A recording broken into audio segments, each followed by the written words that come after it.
CSN study में आप सभी का स्वागत है। तो इस वीडियो में हम लोग क्लास 11 के टर्म 2 की एग्ज़ाम में आने वाले इम्पोर्टेंट होम साइंस के क्वेश्चन यानी गृह विज्ञान के इम्पोर्टेंट क्वेश्चन आंसर करेंगे। एक एक प्रश्नों को आसानी से समझेंगे और एक एक प्रश्नों को आसानी से मतलब उत्तर को भी समझेंगे। ठीक है, देखिए इस वीडियो में जो आप लोगों का जो 5 नंबर वाला जिसमें आप लोगों को 5 मार्क्स मिलेगा यानी 5 अंक मिलेगा, जिसमें उसके इम्पोर्टेंट प्रश्न उत्तर करेंगे। ठीक है, तो 5 अंक वाला जैसे कि आप लोग जानते होंगे इसमें लगभग आप लोगों को 150 शब्द लिखने के लिए बोला जाएगा। ठीक है, तो इसलिए इस वीडियो में हम लोग 5 अंक वाला मतलब क्वेश्चन आंसर करेंगे। हो सकता है इसमें थोड़ा क्वेश्चन आंसर थोड़ा बड़ा होगा। ठीक है, तो चलिए शुरू करते हैं एक एक प्रश्नों को। जैसे कि यहाँ पर पहला प्रश्न है। पहला प्रश्न ये है कि देखिए, क्या आप ISI से क्या समझते हैं? ऐसे 2 खाद्य पदार्थों के नाम लिखिए जिन पर यह चिन्ह पाया जाता है। देखिए, तो ISI क्या होता है? देखिए, कुछ भी आप लोग जो खरीदते हैं ना, उसमें एक लोगो लगा रहता है। ठीक है, जहाँ पर ये लोगो दिखा रहा है, ये लोगो लगा रहता है। ये लोगो बताता है कि वस्तु की वैलिडिटी कब तक है, वस्तु की गुणवत्ता क्या है, इसकी सुरक्षा क्या है, ये कितने जैसे वैलिडिटी रहता है ना कि मैन्युफैक्चर इतना डेट, फिर एक्सपायर डेट इतना डेट, तो इसी से पता चल जाता है कि इसकी गुणवत्ता क्या है, इसका सुरक्षा कितना देर तक रहेगा। ये इसी चिन्ह को बोला जाता है ISI चिन्ह। ठीक है, तो चलिए इसको उत्तर देख लेते हैं। उत्तर क्या है कि BIS जो जिसका पूरा नाम होता है bureau of Indian standard, ISI चिन्ह दिलाए पदार्थ की शुद्धता की गारंटी देता है। ये मतलब पदार्थ की शुद्धता है इस बात की गारंटी देता है। भारतीय मानक संस्थान द्वारा निम्न विश्वास दिलाए जाते हैं, जिससे उपभोक्ता को पदार्थ की गुणवत्ता, सुरक्षा तथा स्थिरता का आश्वासन के लिए बहुत से विभिन्न प्रकार के उपभोक्ता पदार्थों पर ISI मार्क लगाया जाता है। कुछ भी खरीदने से पूर्व आप अपने सामान की गुणवत्ता के आश्वासन के लिए यह मार्क अवश्य देख ले। एयर कंडीशनर जैसे एयर कंडीशनर, बाल आहार, बिस्कुट, छत के पंखे, LPG पर यह चिन्ह अंकित रहता है। ठीक है, चलिए अब अगला प्रश्न देख लेते हैं। अगला प्रश्न ये है यहाँ पर कि किशोरावस्था की मुख्य विशेषताएं कौन कौन सी है। ठीक है, देखिए किशोरावस्था जैसे वो अवस्था होता है, जैसे बच्चों का जब जन्म होता है उसको बोलते हैं शैशव अवस्था, फिर जब बच्चे थोड़ा बड़ा होता है फिर बोला जाता है बाल्यावस्था, फिर थोड़ा बड़ा होता है किशोरावस्था। तो किशोरावस्था की मुख्य विशेषता है कि उस किशोरावस्था की उम्र कब से शुरू होती है? 11 या 12 साल से लेकर 18 या 19 साल तक की उम्र को बोला जाता है किशोरावस्था। तो किशोरावस्था की क्या क्या विशेषताएं है तो देख लेते हैं कि किशोरावस्था की कुछ विशेषताएं है कि पूर्व किशोरावस्था में किशोर की स्थिति अस्पष्ट होती है। इस समय किशोरों को न तो बालक में गिना जाता है न वयस्क में। कभी भी उन्हें महत्वपूर्ण कार्य संपन्न करने को कहा जाता है, तो कभी अभी तुम बच्चे हो कहकर काम को मना किया जाता है। देखिए, तो किशोरावस्था में क्या मतलब ये तय नहीं किया जाता है कि वो बच्चा है कि बस के। कभी बोला जाता है कि तुम ये काम कर सकते हो, कभी बोला जाता है नहीं तुम ये काम नहीं कर सकते, तुम अभी बच्चा हो। इससे वो समझ नहीं पाता कि उसकी स्थिति क्या है। ठीक है, दूसरा इसमें है कि ये यौन विकास की अवस्था है, जिसमें इसमें मतलब बोल सकते हैं कि विकास की गति तेज़ी से बढ़ती है। यौन की अवस्था जैसे काख एवं जंघाओं के बीच बालों का आना, उसके बाद जनन क्षमता में वृद्धि होना, तो यह यौन विकास की अवस्था है। इसमें उसके प्रजनन अंगों का विकास होता है। यह अपने को भावी जीवन के लिए तैयार करता है। इससे पहले वो स्वप्रेम सेल्फ लव की अवस्था में गुजरता है। फिर स्वजातीय मित्रता से वो आखिर में विपरीत लिंगों की ओर आकर्षित होती है। ठीक है, तो जब किशोर अवस्था की उम्र आती है, किशोर अवस्था की उम्र कब आती है? जब बाल्यावस्था पहले होती है, फिर किशोरावस्था आती है। ठीक है, तो बच्चों का क्या होता है कि बच्चे जब बाल्यावस्था में रहता है तब वो मतलब अपने को मित्र बनाना, अपने लिंग के प्रति, जितने अगर पुरुष है तो पुरुष के प्रति उसको मित्र बनाएगा, महिला है तो महिला के प्रति वो मित्र बनाएगा। ठीक है, ये बाल्यावस्था में। और जैसे जैसे वो किशोरावस्था की ओर बढ़ते जाते हैं तो विपरीत लिंगों के प्रति उसका आकर्षित बढ़ते जाता है। जैसे बालक बालिका के प्रति मतलब मित्र बनाते हैं और बालिका बालक के प्रति मित्र बनाते हैं, तो वो विपरीत क्या है यहाँ पर देखिए विपरीत लिंग की ओर आकर्षित होती है जैसे जैसे किशोर की अवस्था की ओर बढ़ते जाते हैं। अगला है कि यह एक परिवर्तन की अवस्था है। इस अवस्था में बहुत सारे परिवर्तन होता है। इसमें किशोर बाल्य अवस्था की आदतें छोड़कर नई आदतें और दृष्टिकोण अपनाता है और नए व्यक्तित्व का निर्माण करता है। यह परिपक्वता की दहलीज पर होता है। ठीक है, इस उम्र में मैच्योरिटी आ जाते हैं यानी परिपक्वता हो जाती है। अगला है कि निश्चित विकास। सभी किशोरों को किशोर यानी लड़का बालक बालिका दोनों आ गया का विकास एक निश्चित प्रतिमान के अनुसार होता है। सभी किशोर पूर्व आरंभिक किशोरावस्था में उत्सुक, असुरक्षित व उत्तेजित महसूस करते हैं। सभी का शारीरिक विकास अपनी चरम सीमा तक पहुंचता है। ठीक है, अगला जैसे है कि किशोरावस्था संवेगात्मक उथल पुथल की अवस्था है। इस किशोरावस्था की उम्र बहुत ही उथल पुथल की अवस्था है। किशोर संवेगात्मक रूप से बेचैन रहता है, वो उत्तेजना की स्थिति में रहता है। ठीक है, तो ये था किशोरावस्था की मुख्य विशेषताएं। अब अगला प्रश्न है कि किशोरावस्था में सामाजिक विकास विस्तार से लिखिए। किशोरावस्था में सामाजिक विकास किस तरह का होता है उसके बारे में लिखने बोला है। तो किशोरावस्था में सामाजिक विकास विभिन्न सामाजिक क्रियाओं के फलस्वरूप होने वाले विकास को सामाजिक विकास कहते हैं। जैसे आयु बढ़ती है वैसे वैसे किशोरों के व्यवहार में भी वृद्धि होती है, में सामाजिकता की वृद्धि आती है। व्यक्ति को संपूर्ण जीवन में जितने सामाजिक समायोजन करने पड़ते हैं यानी एडजस्टमेंट समाज के साथ, उनमें से सबसे कठिन समायोजन वो होते हैं जो किशोरावस्था में करने पड़ते हैं। ठीक है, अब आगे उसी में है उसी के उत्तर कि मित्र के समूह का महत्व। किशोरावस्था में मित्र के समूह का महत्व दिया जाता है। क्या महत्व है इसमें कि आयु वृद्धि के साथ साथ किशोरों की सामाजिक दायरा भी बढ़ता जाता है। सर्वप्रथम किशोरों को अपने समूह में स्वीकृत होने की इच्छा तथा इससे वह समूह के द्वारा अनुमानित तरीके से अनुपालन के हर तरीके के जो किशोर कोशिश करते हैं उनके कारण समाज के उसके व्यक्तित्व पर प्रभाव पड़ जाता है। अपने समूह द्वारा स्वीकृत किशोरहीनता की भावना से दूर हो जाता है। धीरे धीरे किशोरों की रुचियाँ में अनुभव और विशाल होते जाते हैं, जिससे वह एक से अधिक समूह में संबंध रखता है तथा कोई बार समूह निर्माण भी करता है। आगे है इसमें जैसे कि यहाँ पर आगे है कि किशोर प्राय अपने समवयस्कों मतलब अपने उम्र के बच्चों के साथ मतलब अपने उम्र के मित्र के साथ की आवश्यकता अनुभव करता है। इसके साथ उसे सुरक्षा की भावना प्राप्त होती है। लड़कियों के समय बड़े होते तो लड़कियों के समय छोटे होते हैं। किशोरावस्था के आगमन के साथ ही किशोर की प्रवृत्ति परिवार के बाहर अपने साथियों की ओर जाने की होती है। प्राय साथी के समूह की स्वीकृति उनके लिए माता पिता से भी अधिक महत्वपूर्ण हो जाती है। अतः किशोरों को समझने के लिए उनकी साथियों को समझना आवश्यक है। साथियों का समर्थन, स्वीकृति एवं प्रशंसा पाने के लिए किशोर सदाचार का उल्लंघन तक करता है। अतः किशोरों का व्यक्तित्व बहुत कुछ उनके मित्र के व्यक्तित्व के ऊपर निर्भर करता है, जिसके बारे में पूर्ण जानकारी रखी जाए। अन्यथा कोई बार गलत मित्रों की कुसंगतियों के कारण उन्हें व्यवहार पर भी बहुत बुरा पड़ता है। तो इस तरह किशोरावस्था में सामाजिक विकास होता है, मतलब वो मित्रों को ज़्यादा महत्व देते हैं, अपने परिवार की बात को ना सुनता है। ऐसे मतलब परिवार की बात नहीं सुनता, मित्रों को ज़्यादा महत्व देता है। इस उम्र में मित्र जितना उनके बारे में मतलब किसी के बारे में जानेंगे, मतलब दोनों मित्र के बारे में, उसके परिवार बारे में उतना नहीं जानेंगे। ठीक है, तो ये सब लिख देना है, बहुत ही आसान सा सब्जेक्ट है ये सब। अगला प्रश्न है इसमें कि बोधतमा विकास की 4 अवस्थाएं विस्तृत रूप से लिखिए। तो बोधतमा विकास की 4 अवस्थाएं क्या है इसके बारे में इसमें लिखने के लिए बोला गया है। तो बोधतमाक अवस्था की 4 अवस्थाएं जो कि एक पियाजे मनोवैज्ञानिक है उसने दिया है कि पियाजे नामक वैज्ञानिक ने बच्चों के बोधात्मक विकास का जो सिद्धांत बताया वो पियाजे का सिद्धांत भी कहते हैं, नाम से भी जाना जाता है। इस सिद्धांत के अनुसार बच्चा किशोरावस्था के अंत तक 4 मुख्य अवस्था से मतलब गुजरता है। जो ये 4 अवस्था है क्या क्या, एक अवस्था जैसे है कि संवेदी प्रेरक अवस्था, जो 0 से 2 वर्ष की आयु होती है इसको बोला जाता है संवेदी प्रेरक अवस्था। फिर होता है पूर्व संक्रियतमा अवस्था, 2 से 7 वर्ष की उम्र को बोला जाता है पूर्व संक्रियतमा अवस्था। फिर मूर्त संक्रियात्मक अवस्था की 7 से 12 वर्ष की उम्र के बच्चों को बोला जाता है मूर्त संक्रियात्मक अवस्था। फिर बोला जाता है औपचारिक संक्रियत की अवस्था, 12 से आगे की उम्र तक को बोला जाता है औपचारिक संक्रिया की अवस्था। ठीक है, तो देखिए इसमें क्या लिखिएगा, एक बार तो ये लिख दीजिएगा, उसके बाद लिखिएगा संवेदिक प्रेरक अवस्था, हेडिंग बनाइएगा।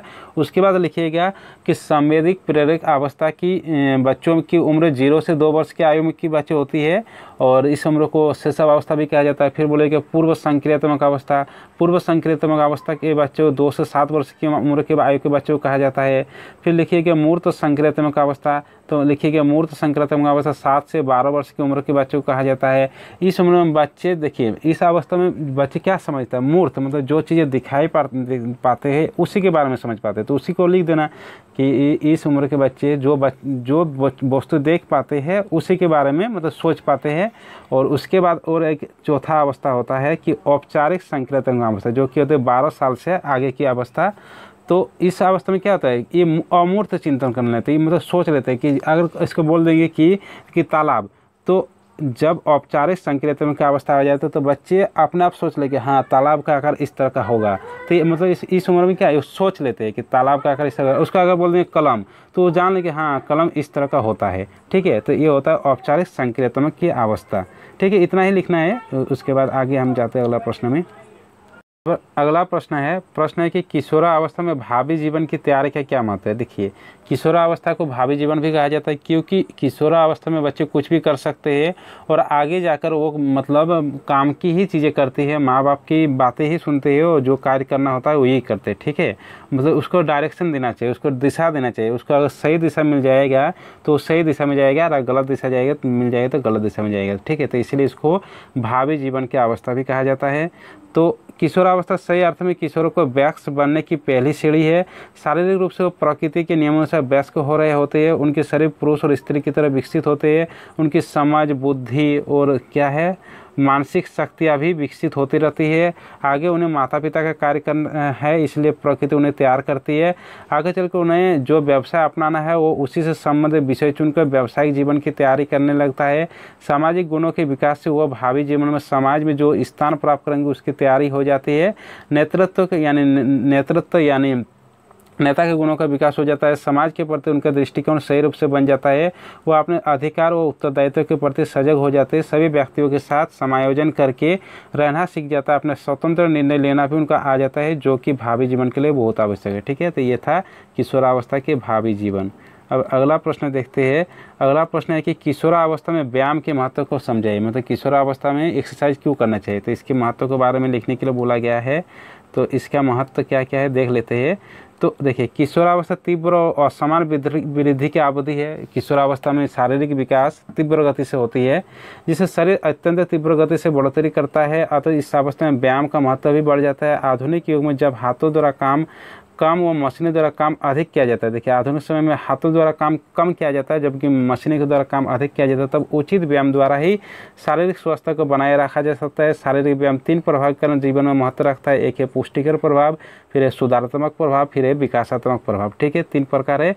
तो एक है यहाँ पर पुष्टिकर प्रभाव। देखिए, पुष्टिकर प्रभाव क्या है कि नियमित रूप से व्यायाम करने से शरीर के समस्त अंग समान रूप से पुष्ट होते हैं, मतलब हष्ट पुष्ट हो जाते हैं। शरीर में शीघ्र ऊष्मा उत्पन्न होने के कारण रक्त प्रवाह में तीव्रता आती है। तंतुओं में को ऑक्सीजन अधिक मात्रा में मिलता है। परिणाम स्वरूप मांसपेशियों में दृढ़ता आती है। इतना ही नहीं, पाचन संस्थान शक्तिशाली होता है, जिससे भोजन के पाचन, अवशोषण और निष्कासन में भी तीव्रता आती है। अगला है सुधारात्मक प्रभाव। सुधारात्मक प्रभाव क्या है कि व्यायाम से मानसिक थकान कम होती है। अनुचित आसन की आदतों में सुधार आता है। व्यायाम में अनुचित शरीर जैसे कंधों का झुका होना, पैर की हड्डी का झुका इत्यादि में सुधार लाया जा सकता है। अगला है विकासात्मक प्रभाव। निरंतर व्यायाम से चहुमुखी विकास पर प्रभाव पड़ता है। शारीरिक वृद्धि सामान्य होती है, मानसिक शक्ति बढ़ती है, इच्छाओं पर नियंत्रण होता है और व्यक्ति नियमों का पालन कर अनुशासित होकर जीना सकते हैं। ठीक है, तो ये था व्यायाम का महत्व। यहाँ पर अगला प्रश्न है कि किशोरों की यौन संबंधी समस्याओं का वर्णन कीजिए। तो देखिए, यौन संबंधी समस्या क्या है कि मनुष्य की अनेक नौसंगिक प्रवृत्तियाँ में से एक प्रवृत्ति काम का भी है। काम भावना किशोर के जीवन में अत्यधिक महत्व रखती है, तो उसका उचित विकास आवश्यक है। किशोरावस्था की ऐसी अवस्था जिसमें किशोरों की अपने लैंगिक भूमिका समझने, सीखनी और स्वीकारी होती है। अध्ययन द्वारा ये बात स्पष्ट हो चुका है कि किशोरों की यौन संबंधी समस्याएं यौन संबंधी जिज्ञासा को बढ़ाने तथा यौन संबंधी ज्ञान के अभाव से उत्पन्न होता है। किशोरों में लैंगिक भेद एवं काम भावना की सही जानकारी होना तथा काम के प्रति उनका स्वच्छ दृष्टिकोण होना आवश्यक है, जिससे वो सुंदर एवं सफल सामाजिक जीवन व्यतीत कर सके तथा बुराई से बच सके। ठीक है, उसके बाद आगे है यहाँ पर कि किशोरावस्था में जब किशोर तारुण्य को प्राप्त करते हैं तब उसमें यौन संबंधी ज्ञान इंद्रियों का विकास में किशोर में शुक्राणु में उसके स्राव होते हैं। तब किशोरी में ऋजुस्राव होता है, जिससे अपने प्रकार की भयभीत करने वाली कल्पनाएं करते हैं। इन विभिन्न कल्पनाओं से अपने को दोषी ठहरते हैं और लिंग अवस्था के संबंध में उनकी प्रकार की ऐसी धारणाएं बनता है जो बिल्कुल ही भ्रांति एवं अशुद्धि होती है। कोई बात है, किशोरों की ये विश्वास हो जाता है कि वो किसी विशेष रोग से पीड़ित है। ठीक है, इस उम्र में बहुत सारे शारीरिक बदलाव, मानसिक बदलाव होते हैं, तो वो सोचते हैं कि मेरा कोई मानसिक बीमारी है या शारीरिक बीमारी। तो ऐसा कुछ बात नहीं, इस उम्र के बच्चे के साथ सभी के साथ इस तरह के हो सकते हैं। ये एक स्वाभाविक बात है, ठीक है, ये सभी के साथ होती है, चिंता की कोई बात नहीं। कोई बात है किशोर, उसके बाद कहाँ तक हम थे, यह हीन भावनाएं किशोर में अनेक प्रकार की यौन संबंधी समस्या उत्पन्न करते हैं, जिनमें यदि समय पर निवारण ना किया जाए तो किशोर के व्यक्तित्व पर प्रभाव पड़ता है और उससे अपराध प्रवृत्ति पनपने लगती है। हमारे देश में यौन संबंधी भ्रांतियाँ, धारणा में और झूठे में मानसिक कष्ट तथा हीन भावना से ग्रसित किशोर है, जिन्हें उचित लिंग संबंधी जानकारी देकर यौन संबंधी समस्याओं से बचा जा सकता है, ठीक है। तो ये था लिंग संबंधी समस्याएं, ठीक है। अब अगला प्रश्न इसमें है, अगला प्रश्न है कि विटामिन डी के अभाव से होने वाले बीमारी के बारे में लिखिए। तो विटामिन डी के कमी से कौन कौन सी बीमारी होते हैं, तो एक तो प्रमुख बीमारी है कि विटामिन डी की कमी से रिक्टोस बीमारी होती है। तो देख लेते हैं लक्षण, सबसे पहले देख लेते हैं कि विटामिन डी की कमी से बालक की अस्थियों यानी हड्डियों में कैल्शियम के एकत्र होने में व्याघात होते हैं। साधारण अस्थि में होने वाला परिवर्तन निम्नलिखित है, जैसे क्या क्या होते हैं कि चोकर सिर के अस्थि विकृत होकर चपटी और चोकर की हो जाती है और ललाट की अस्थि आवश्यकता से अधिक उभर जाती है। कबूतरी वक्ष संधि स्थल से अस्थियाँ मोटी हो जाती है। पसली की अस्थियाँ छाती की दोनों ओर माला की तरह ढांचा बना लेता है। फलस्वरूप कबूतर सा सीना दिखाई देना लगता है। अगला है कि झुका मेरुदंड की अस्थि नर्म होकर लचक हो जाती है और कुबड़ निकल जाती है। मेरुदंड एक तरह का मुड़ जाता है। अगला है कि कमल अस्थियाँ कमल होकर दबाव के कारण उनके टेढ़े और विकृत हो जाने का भय रहता है। जब बालक चलना आराम करता है तो भार के कारण अस्थियाँ टेढ़ी हो जाती है। चपेट, पैर, मोटे घुटने आदि विकृत होने के परिणाम है। अन्य शारीरिक लक्षण है जैसे बालक चिड़चिड़ा जैसे होते हैं, थकान, अप्रसन्न दिखाई देता है, मस्तिष्क पर पसीना लेते हैं, विशेषकर जब बच्चा सोता रहता है। उसके बाद यहाँ पर है कि सामान्य अशक्तता और पीलापन, पेशियों का पूर्ण विकास नहीं होता है और वे असिक्त रोगी हो जाते हैं। अस्थि बंधन भी कमज़ोर पड़ जाते हैं। दूध की दांतों के निकलने में देर आती है और जब वो निकलते तो आसानी से दूषित हो जाते हैं। उभरा हुआ पेट, पाचन तंत्र में भी गड़बड़ियाँ उत्पन्न हो जाती है और पीले बदबूदार दस्त आने लगते हैं। कमल तथा अशक्त पेशियों के परिणाम स्वरूप पेट बाहर का निकल जाता है। उसके बाद क्या होता है कि रोग से बचने की शक्ति का कम हो जाना, जुकाम जैसे खांसी शीघ्र ही हो जाते हैं और तरह तरह के रोग सरलता से शरीर की जकड़ लेता है, विशेषकर फुफ्फुस के रोग जैसे फुफ्फुस का रोग क्या क्या है, ब्रोंकाइटिस, निमोनिया आदि, ठीक है। अब अगला प्रश्न देख लेते हैं। अगला प्रश्न है कि विटामिन सी के कार्यों को लिखिए, ठीक है। यहाँ पर लिखने में बोला है कि विटामिन सी के कार्य क्या क्या है उसके बारे में देख लेते हैं। तो देखिए विटामिन सी के कार्य क्या क्या है। तो देखिए कोलेजन का निर्माण विटामिन सी में सबसे पहले क्या होता है, कोलेजन का निर्माण एवं उसे उचित अवस्था में रखने का कार्य विटामिन सी का ही है। कोलेजन शरीर में बनाने वाले कोषों को पारस्परिक संबंध करने का साधन है। यह लंबी हड्डियों के सिरे तथा दांत के भीतर सीमेंट वाला भाग बनाता है। साधारण कोषों के बंधक तंतुओं को कोलेजन की आवश्यकता है। यह जख्म को भरने का भी कार्य करता है। विटामिन सी के अभाव में जख्म में देर से भरता है, मतलब जो जख्म होते हैं विटामिन सी की कमी से देर से भरता है।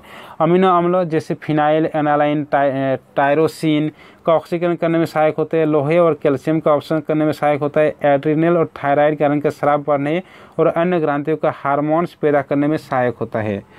उसके बाद है यहाँ पर कि रक्त धमनियों की भीतरी भंतियों पर कोलेस्ट्रॉल के जमाव को रखता है। त्वचा प्रतिरापण की सफलता में अत्यधिक सहायक होता है। नाक, गले, सांस नलिकाओं की कोशिकाओं की दृढ़ता प्रदान करता है, जिससे बार बार नज़ला, जुकाम, खांसी आदि न हो। और भी बहुत सारे है जैसे कि यह विटामिन अस्थियों को स्वरोग विकास और निर्माण के लिए अत्यंत आवश्यक है। स्कर्वी रोग जैसे उत्पन्न होते हैं। उसके बाद इसके अभाव में पुराने भरे घाव को पुनः खुल जाने की संभावना रहती है। दांतों को स्वस्थ रहने के लिए आवश्यक है। दांतों के निर्माण और विकास में सहायक होते हैं। यह विटामिन मनुष्य के लिए लड़ने की क्षमता का भी प्रदान करते हैं, प्रतिरोधक क्षमता से लड़ने का भी क्षमता प्रदान करता है। अगला प्रश्न यहाँ पर है, प्रश्न है कि कैल्शियम के कार्यों को विस्तार पूर्वक लिखिए। तो कैल्शियम के कार्य क्या है उसके बारे में विस्तार पूर्वक लिखने के लिए बोला गया है। तो कैल्शियम के कार्य फास्फोरस के साथ हड्डियां बनाना। कैल्शियम देखिए कैल्शियम का कार्य क्या है, हड्डियों को मजबूत करता है। तो फास्फोरस के साथ हड्डियां बनाने, बढ़ाने और ठोस और दृढ़ करने में काम करता है। दांतों की रचना में भी ये एक ऐसी भूमिका निभाता है। शरीर वृद्धि कराता है। हड्डियों में जब वृद्धि आती है तो स्वाभाविक है कि शरीर वृद्धि भी होता है। उसके बाद सोडियम, पोटेशियम, मैग्नीशियम के साथ मांसपेशी में संकुचन पैदा करता है, जिससे हमारे हाथ, पाँव, गर्दन, कमर और अन्य सभी अंग कार्य कर सकते हैं। उसके बाद है आंतरिक ग्रंथियों के स्राव निर्माण में उत्प्रेरक का कार्य करता है और एंजाइम निर्माण में भी सहायक का कार्य करता है। फिर कोशिका झिल्ली की पारगम्यता पैदा करने में भी सहायक होते हैं। तो ये था कैल्शियम के कार्य, ठीक है। तो जो ये सब देखिए थोड़ा लंबा लंबा प्रश्न उत्तर बना क्योंकि ये 5 नंबर वाला है, ठीक है। तो इसमें कम से कम आप लोगों को 150 शब्दों का उत्तर लिखना होगा, इसलिए थोड़ा वीडियो लंबा हो गया। चलिए कोई बात नहीं। तो सभी दोस्तों के साथ इस वीडियो को शेयर कर दीजिए, वीडियो को लाइक कर दीजिए, और अगर इस चैनल में अगर कोई नए हैं तो चैनल को सब्सक्राइब कर दीजिए, साथ में बेल आइकन को दबा दीजिए, ठीक है। और कमेंट करना बिल्कुल ना भूलें, कमेंट जरूर कीजिए कि वीडियो आप लोगों को क्या कैसे लगे, उसके बाद क्या इसके बाद आप लोग कौन वाला वीडियो चाहते हैं। चलिए मिलते हैं अगले वीडियो के साथ। Thank you.